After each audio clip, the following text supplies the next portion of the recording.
नमस्कार दोस्तों, आपका एक बार फिर के अकेडमी में स्वागत है। और आज हम आपके लिए लेकर आए हैं हिंदी का एक प्रैक्टिस सेट, जो अरविंद का प्रैक्टिस सेट है। उसमें हम हिंदी के प्रैक्टिस सेट करेंगे, इसमें जीडी के पेपर चल रहे हैं और बीएसएफ एचसीएम में भी तुम्हारी हिंदी आनी है, सीआईएसएफ में भी, सीआरपीएफ में भी और यूपीपी में तो हिंदी आती है। और वीडियो में 50 क्वेश्चन आते हैं हिंदी के, और हर वनडे एग्जाम के लिए हिंदी बहुत ज़रूरी है। तो बिना देरी करते हुए अपने टेस्ट को शुरू करते हैं। यह है आज का पहला क्वेश्चन। हर पेपर को हम सही से देखेंगे और उसका आंसर भी देखेंगे। बे वाक्य सरल वाक्य कहलाते हैं जिनमें नंबर 1, एक से अधिक प्रधान उपवाक्य हो, एक साधारण और दूसरा आश्रित उपवाक्य हो, एक ही उद्देश्य और एक ही विधेय हो। आश्रित उपवाक्य समुच्चय बोधक अव्यय से जुड़े हो। तो पहले का आंसर है तुम्हारा सी। पहले का आंसर है तुम्हारा सी, एक ही उद्देश्य और एक ही विधेय हो। एक ही उद्देश्य और एक ही विधेय हो, उन्हें सरल वाक्य कहते हैं। जैसे हम एग्जाम्पल देते हैं, सीता स्कूल जाती है। इस वाक्य में सीता के रूप में एक उद्देश्य है और विधेय जो स्कूल जाती है के रूप में, स्कूल जाती है के रूप में वो विधेय है। अतः यह सरल वाक्य है। अगला क्वेश्चन देखते हैं तुम्हारा, प्रत्येक वर्ग का दूसरा और चौथा वर्ण क्या कहलाता है? महाप्राण व्यंजन, अल्पप्राण व्यंजन, उच्छिष्ट व्यंजन, अनुनासिक व्यंजन। तो तुम्हारा कहलाता है वो महाप्राण। प्रत्येक वर्ग का दूसरा और चौथा, अगर हम इसमें देखें पहला, दूसरा और तीसरा, ये पहला, दूसरा, तीसरा और पांचवा, ये पूछा तुम्हारा प्रत्येक वर्ग का दूसरा और चौथा। दूसरा ये आ गया तुम्हारा और चौथा तुम्हारा ये आ गया, तो ये कहता है महाप्राण। ये तुम्हारे अल्पप्राण, अल्पप्राण और ये अल्पप्राण। पहला और तुम्हारा जो हो गया पहला, तीसरा और पांचवा, ये होते हैं तुम्हारे अल्पप्राण। जैसे होते हैं तुम्हारा, एक मिनट हम इसे बना के दिखाते हैं आपको। के, चे, टे, ते और ये होता है पांचवा पे। तो के, खे, गे, घे, ड़े, चे, छे, जे, झे, ड़े, टे, ठे, डे, ड़े। इस तरह से तुम्हारी टेबल होती है पूरी। अगला क्वेश्चन देखते हैं। हम प्रैक्टिस सेट से अलग जाएंगे तो वीडियो बहुत लंबी हो जाएगी। उच्चारण की दृष्टि से संबल ध्वनि का कौन सा वर्गीकरण है? संपृक्त ध्वनि, युग्मक ध्वनि, संयुक्त व्यंजन या द्वित्व व्यंजन। तो तुम्हारा तीसरे का सही आंसर होगा ए। इसे देखते हैं हम, जब कोई ध्वनि दो व्यंजनों से संयुक्त हो जाए तब वह संपृक्त ध्वनि कहलाती है। जैसे तुम्हारे शब्द आते हैं, संपृक्त शब्द में आता है तुम्हारा मैं और हलनिंग में, तो ये होता है।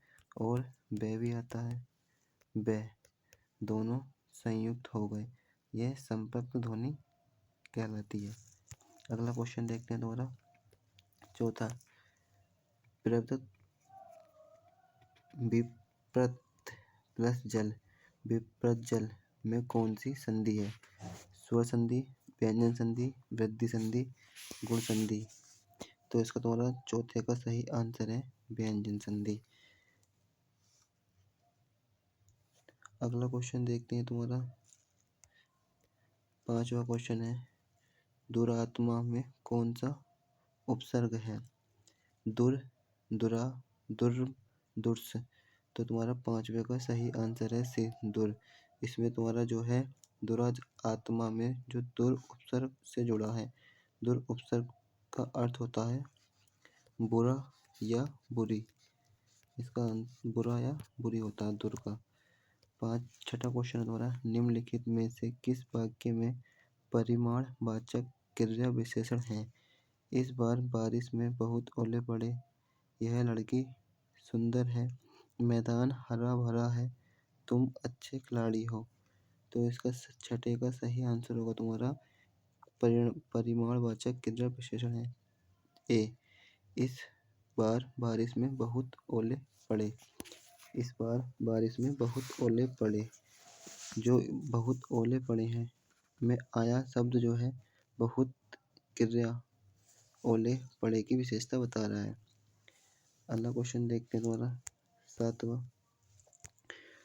मनोभावों को प्रकट करने वाले वे अभिकारी शब्द जिनका वाक्य से कोई संबंध नहीं रहता वे कहलाते हैं तुम्हारे विकल्प बोधक अव्यय, समुच्चय बोधक अव्यय, विस्मयादि बोधक अव्यय या अनुबंध बोधक अव्यय। तो तुम्हारा 7वें का आंसर है विस्मयादि बोधक अव्यय। विकारी शब्द वे शब्द होते हैं जिनमें लिंग, वचन और तुम्हारे पुरुष कारक इत्यादि वे विकार उत्पन्न न करते हो। विकारी या अव्यय के 4 भेद होते हैं। विस्मयादि के रूप में होता है, ये मन के भावों को प्रकट करते हैं।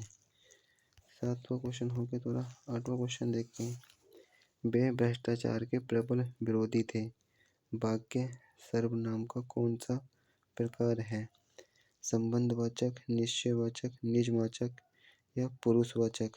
तो तुम्हारा 8वें का सही आंसर है पुरुषवाचक। वे भ्रष्टाचार के प्रबल विरोधी थे। वह शब्द है वे, यह, ये। पुरुषवाचक सर्वनाम उदाहरण है। पुरुषवाचक सर्वनाम के 3 भेद हैं। पुरुषवाचक सर्वनाम के 3 भेद हैं। नंबर 1 उत्तम पुरुष, मध्यम पुरुष और एक होता है तुम्हारा अन्य पुरुष।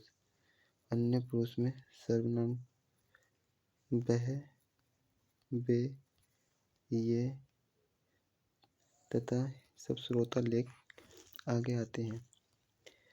9वां क्वेश्चन द्वारा नलिनी, कैरव, चंद्रप्रिया किसके पर्यायवाची हैं? कौमुदी, सौदामिनी, कुमुदनी या कुमुद कला। तो तुम्हारा 9वें का आंसर है तुम्हारा कुमुदनी का जो मतलब इसके प्रमुख जो पर्यायवाची हैं हम इसके देखते हैं सी के। तो इसके होते हैं नलिनी, कैरव, चंद्रप्रिया और कुमुद। इंदु कमल भी होता है। तो तुम्हारा सी आंसर बिल्कुल सही है। सी सही है। देखते तुम्हारा 10वां क्वेश्चन। 10वां क्वेश्चन है शब्द युग यदा कदा के सही अर्थ युग का चयन करें। जब तब, कब तब, जब कब जब। तो 10वें का तुम्हारा इस प्रैक्टिस सेट में जो 10वें का आंसर मायना है आयोग के अनुसार इसमें सभी विद्यार्थियों को आंसर मिले थे। आयोग के अनुसार इसमें कोई सा विकल्प नहीं दिया रखा है। और अब तुम्हें सही आंसर जो लगे आप कमेंट बॉक्स में उसका आंसर जरूर बताना। हम देखते हैं 11वां क्वेश्चन। नियत शब्द युग के सही अर्थभेद का चयन कीजिए। इरादा या भाग्य, इरादा या निश्चित, इरादा, भाग्य, निश्चित। तो तुम्हारा जो 11वें का आंसर है वो बिल्कुल है सही।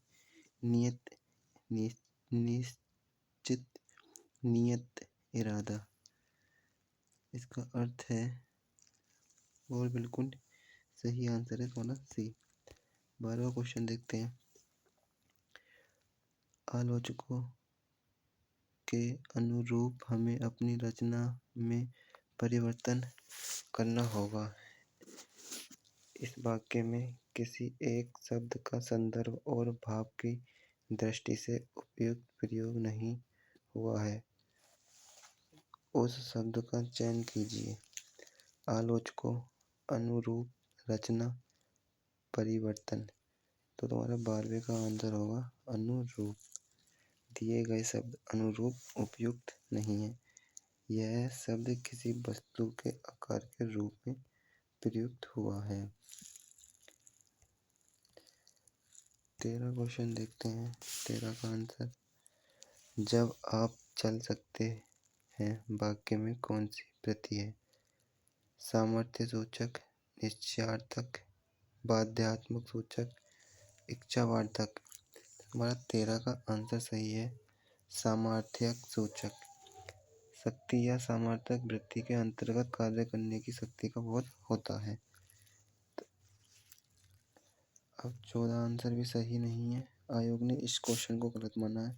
आपको देखना है तो इसे देख लेना। और जो तुम्हारा 15 क्वेश्चन देखते हैं। हमारा सर्वोपरि कर्तव्य है देश की सेवा करना। उपयुक्त वाक्य के सही अंग्रेजी अनुवाद का चयन कीजिए। A. Your duty is the service of country. B. Saving for your country is duty.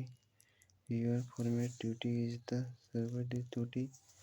Your foremost duty is to saving the country. तुम्हारा सही आंसर ये है। हमारा सर्वोपरि कर्तव्य देश की सेवा करना है। आप इसका आंसर को सही से देखना। ऐसे क्वेश्चन आ रहे हैं पेपर में। जैसे आपको हिंदी दे रखी थी और इसकी इंग्लिश बतानी है। इसी तरह से तुम्हारे इंग्लिश का 16 का आंसर देखते हैं। Mind is own with world like a comment instant like दिए गए विकल्प में उपयुक्त शब्द का संधि अनुवाद का चयन कीजिए। एक अविशिष्ट व्यक्ति कुछ कहता नहीं आदेश देता है।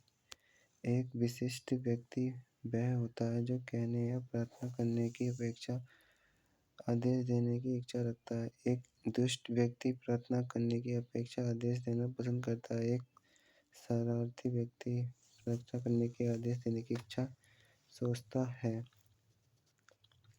मेरे हिसाब से इसका आंसर है बी सही है। बी इसका आंसर बिल्कुल सही है। अब यह है हमारा 17 से 19 तक एक निर्देश दे रखे हैं। तत्परता हमारे सबसे मूल्यवान संपत्ति है। तत्परता हमारी सबसे मूल्यवान संपत्ति है। इसके द्वारा विश्वसनीयता प्राप्त होती है। वे लोग जो सदैव जागरूक रहते हैं, तत्काल कर्मरत हो जाते हैं और जो समय के पाबंद हैं, वे सर्वत्र विश्वास के पात्र समझे जाते हैं। वे मालिक जो स्वयं कार्य तत्पर होते हैं, अपने कर्मचारियों के लिए प्रेरणा का स्रोत बनते हैं और काम की उपेक्षा करने वालों के लिए अंकुश का काम करते हैं। आगे थोड़ा वाक्य दे रखा है, उसे देखते हैं।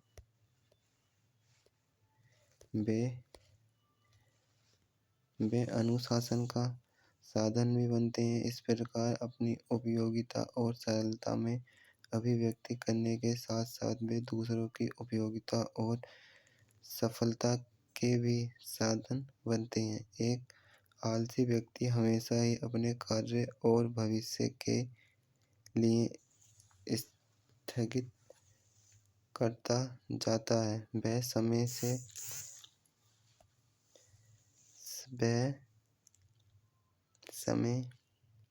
से पिछड़ता जाता है और इस प्रकार अपने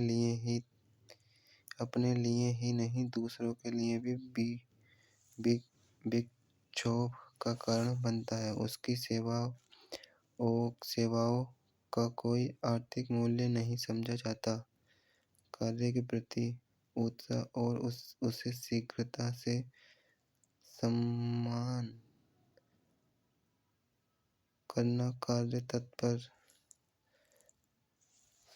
संपन्न कराना कार्य तत्परता के दो प्रमुख उपादान हैं जो समृद्धि के प्राप्ति में उपयोगी बनते हैं। इसका आंसर देखते हैं हम 17 का।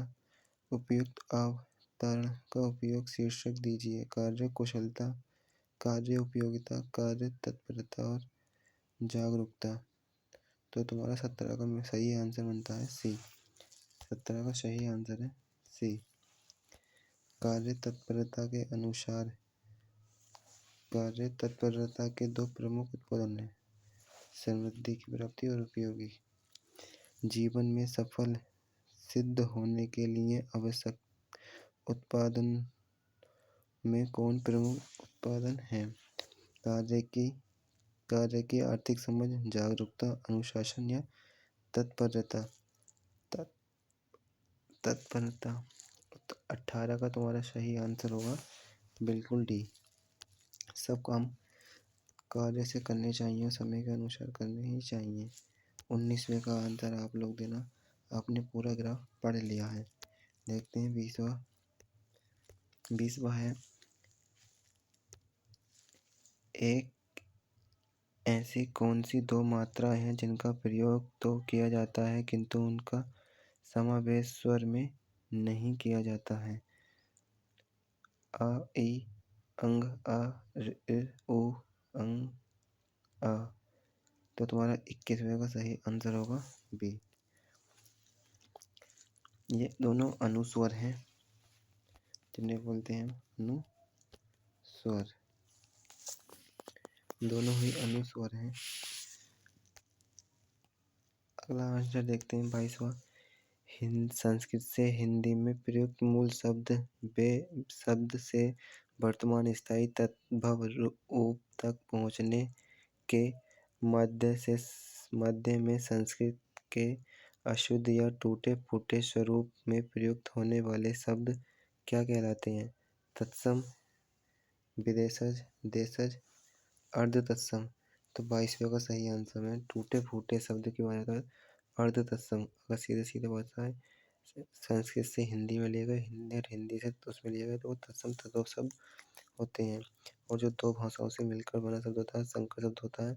और जो शब्द विदेश से लिया जाता है उसे विदेशी शब्द बोलते हैं, और जो शब्द देश में जन्मा होता है उसे देशज शब्द कहते हैं।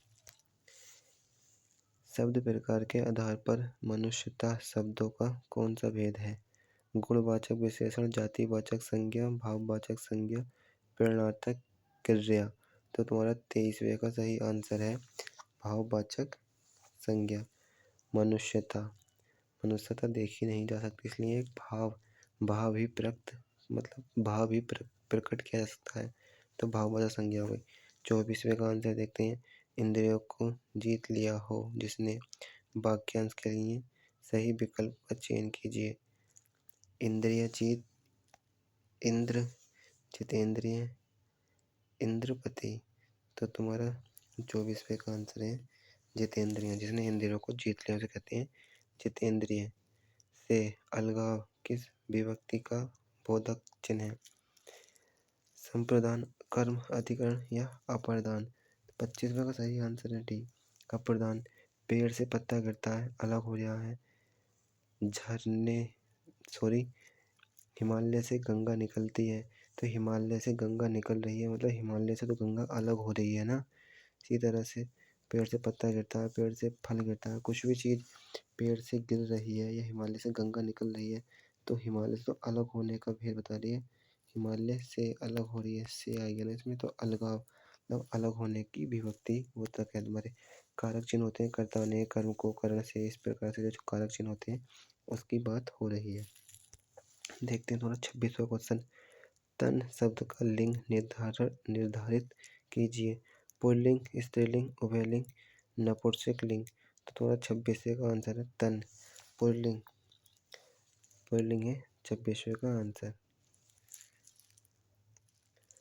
27वें का आंसर देख रहे हैं। उत्तम पुरुष सर्वनाम के किस भेद का एक प्रकार है? हमने अभी शुरू में देखे थे कुछ पुरुष, तो तुमने पूछा है उत्तम पुरुष सर्वनाम के किस भेद का एक प्रकार है। शुरू में जो हमने क्वेश्चन देखा था शायद 7वां या 6वां क्वेश्चन था, उसमें हमने बताए थे तुम्हारे जो वो होते हैं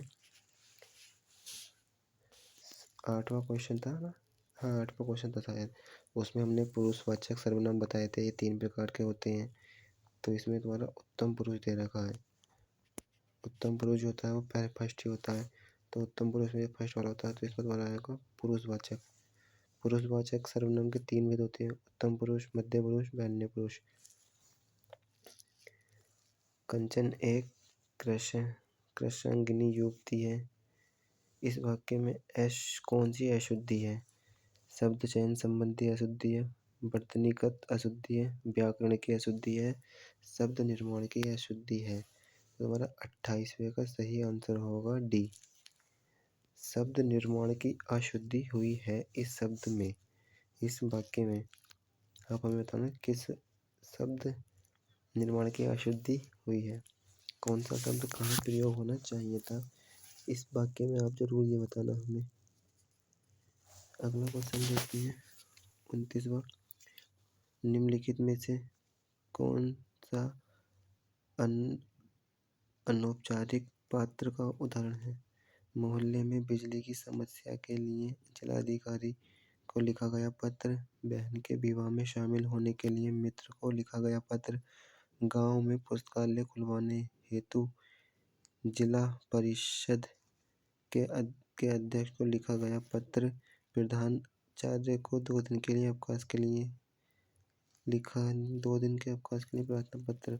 इसमें पूछा है अनौपचारिक पत्र। कुछ पत्र लेखन के क्वेश्चन भी पेपर में बनते हैं। ये पत्र लेखन के क्वेश्चन तुम्हारे वीडियो में बनेंगे, यूपीपी में नहीं आएंगे, ना ही तुम्हारे जीडी में आएंगे, ना सीआरपीएफ हेड कांस्टेबल, ना बीएसएफ हेड कांस्टेबल, और ना ही तुम्हारे सीआईएफ बीएस उसमें आएंगे। इस तरह तुम्हारे सारे ये पत्र लेखन के क्वेश्चन वीडियो में ही आएंगे या जूनियर असिस्टेंट में आते हैं। तो तुम्हारा 29वें का सही आंसर जो बनेगा वो लिखेगा औपचारिक बात, बहन के विवाह में शामिल होने के लिए लिखा गया पत्र। और अधिकतर मतलब सरकारी कामकाज की बात हो रही है। अब परिषद आ गया, इसमें प्रधानाध्यापक आ गया और जिलाधिकारी आ गया। तो देखते हैं हमारा 30वां क्वेश्चन है हमारा, हिंदी भाषा में हास्य स्वरों की संख्या कितनी है? 11, 4, 7, 2। ये सबको ही पता है, कॉमन आंसर है 4 ही होती है। अब बहुत आप लोग बता सकते हो इसमें 4 कौन कौन से हो सकती है। अब मुझे अगर बता सकते हो तो बता देना, नहीं तो मैं ही बता देता हूँ। पहली होती है तुम्हारी इसमें हिंदी में जो मतलब हास्य स्वरों की 4 संख्या होती है वो इस प्रकार होती है: आ, ई, उ और ऋ। ये तुम्हारी संख्या होती है। देखते हैं 31वां क्वेश्चन, जिन समासिक शब्दों में पहला पद संख्या को व्यक्त करने वाला विशेषण होता है वे शब्द कहलाते हैं? द्वंद्व समास, द्विगु समास, बहुब्रीहि समास, अव्ययीभाव समास। तुम्हारा 31वें का सही आंसर होगा बी। वे समास होते हैं द्विगु समास कहलाते हैं, जो पहला शब्द जो है संख्या को व्यक्त करता है और विशेषण होता है, वे द्विगु समास कहलाते हैं। ये देखते हैं 32वां, सुहावना, लिखाई, छलिया में निहित प्रत्यय के लिए सही विकल्प का चयन कीजिए। ए, आवना, ख्याली, बाना, हाई, ये तुम्हारा सही आंसर होगा 32वें का। बिल्कुल 32वें का सही आंसर इसमें शायद बी हो सकता है या डी। बुना, आवना, लिखाई, आई, या ये तुम्हारा आंसर सही है। सुहावना, आवना, लिखाई, आई सही है, और छलिया, या सही है। डी आंसर सही है। 33 को देखते हैं, निम्नलिखित में से कौन सा शब्द तत्सम है? माँ, मछली, केला, अमूल्य। तत्सम है अमूल्य। 35वां क्वेश्चन देखते हैं, ये है, जो शब्द संस्कृत भाषा से उत्पन्न या विकसित हुए हैं वे शब्द कहलाते हैं तत्सम, तद्भव, अर्ध तत्सम या देशज। तो वो शब्द जो विकसित होते हैं वे शब्द कहलाते हैं तद्भव। संस्कृत भाषा से उत्पन्न या विकसित शब्द कहलाते हैं तत्सम, जबकि संस्कृत भाषा से ज्यों के त्यों जो शब्द हिंदी में आए हैं उन्हें तत्सम कहते हैं, और जो टूटे फूटे शब्द होते हैं वे अर्ध तत्सम कहलाते हैं, और जो अपनी देसी भाषा में उत्पन्न होते हैं वो देशज शब्द कहलाते हैं। जैसे पगड़ी, लोटा, काफ़ी शब्द होते हैं वे देशज शब्द कहलाते हैं। 35वां क्वेश्चन देखते हैं। व्युत्पत्ति के आधार पर किल किल किल कौन सा शब्द है? देशज, विदेशज, तत्सम, अर्ध तत्सम। तो 35वें का किल किल शब्द जो है तुम्हारा देशज है। आ गया देखो, ये शब्द ऐसे शब्द जो होते हैं वो देशज शब्द कहलाते हैं कि उत्पत्ति निश्चित नहीं होती है, मतलब निश्चित एक स्रोत नहीं होता है। अलमारी कौन सी भाषा का शब्द है? फारसी, पुर्तगाली, अरबी या संस्कृति? तो अलमारी एक पुर्तगाली शब्द है। पुर्तगाली भाषा का शब्द है। कुछ और भी शब्द होते हैं जैसे आलपिन और तुम्हारा कमीज, कमरा, काजू, गमला, पपीता भी होता है ना, पपीता, पिस्तौल, काफ़ी शब्द होते हैं। ये सारे जो शब्द हैं पुर्तगाली भाषा से हिंदी में आए कुछ शब्द थे जो मैंने आपको अभी बताए हैं। 37 में देखते हैं। जिन शब्दों का प्रयोग वाक्य को श्रव्य सही से क्वेश्चन दिखना नहीं चाह रहा। श्रव्य, भावार्थ और बल प्रदान करने के लिए होते हैं, लेकिन वे वाक्य के अंग नहीं होते हैं, क्या कहलाते हैं? निर्विभक्त, विभक्त, यौगिक, मौलिक या निपात। तो 37 का यह सही आंसर है। वह शब्द बल प्रदान करने के लिए होते हैं, वाक्य के अंग नहीं होते हैं। वह निपात शब्द का अंग है भाई।